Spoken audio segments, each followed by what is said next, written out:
गुरुंची कृतज्ञ राहावे, मोल आयुष्याचे जाणून घ्यावे, गुरुंच्या चरणी स्वर्ग पहावे, गुरुंच्या चरणी स्वर्ग पहावे, चरणी त्यांच्या नतमस्तक व्हावे, चरणी त्यांच्या नतमस्तक व्हावे.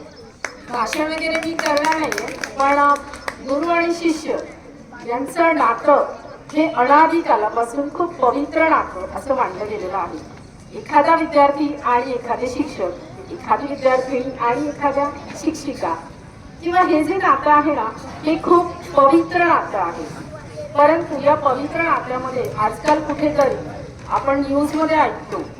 पण मी तुम्हाला एक छानशी अशी गोष्ट सांगणार आहे की गुरु आणि शिष्याचं नातं कसं असतं, आणि गुरु जे करतात ते शिष्याला कधी कधी आवडत पण नाही, पण ते केल्यानंतर शिष्याला कळतं की आपले गुरु खरोखरच किती पवित्र आहेत.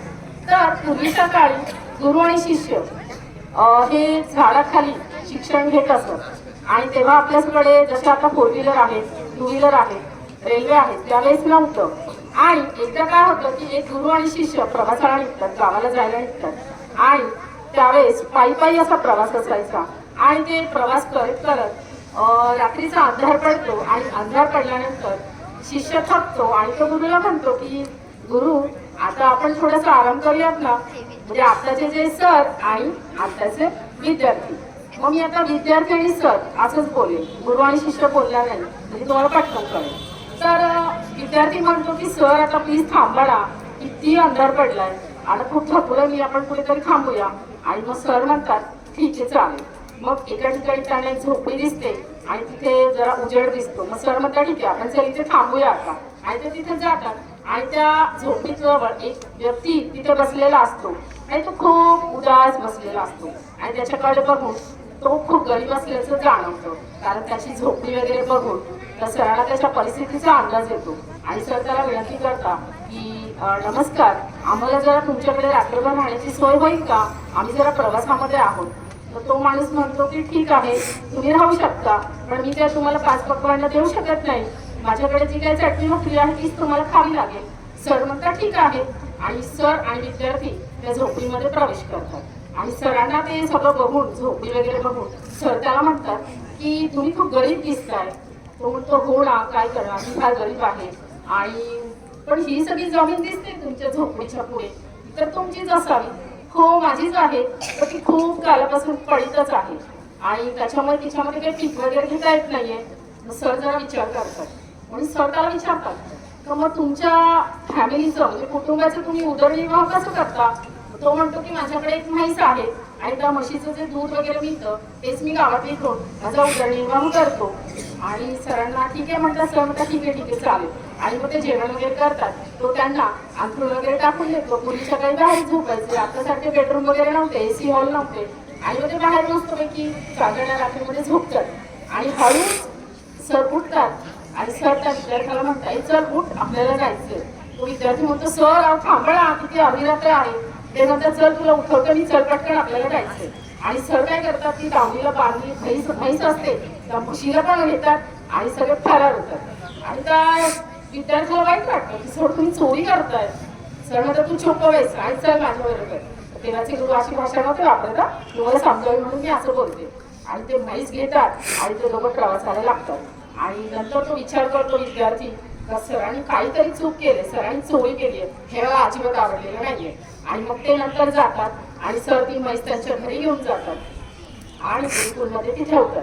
आणि असा कालावधी लोटत जातो 10 वर्षाचा कालावधी उलटतो.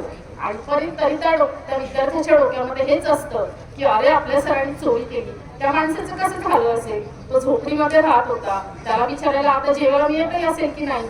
आणि 10 वर्षानंतर तोही स्वतः एक गुरु होतो, एक सर होतो, आणि तरी ती गोष्ट त्याला खटकत राहते. आणि 10 वर्षानंतर योगायोगाने तो त्याच मार्गे प्रवास करत असतो, आणि ती झोपडी जिथे असते तिथे त्याला आठवण येते की आपण इथे थांबलो होतो.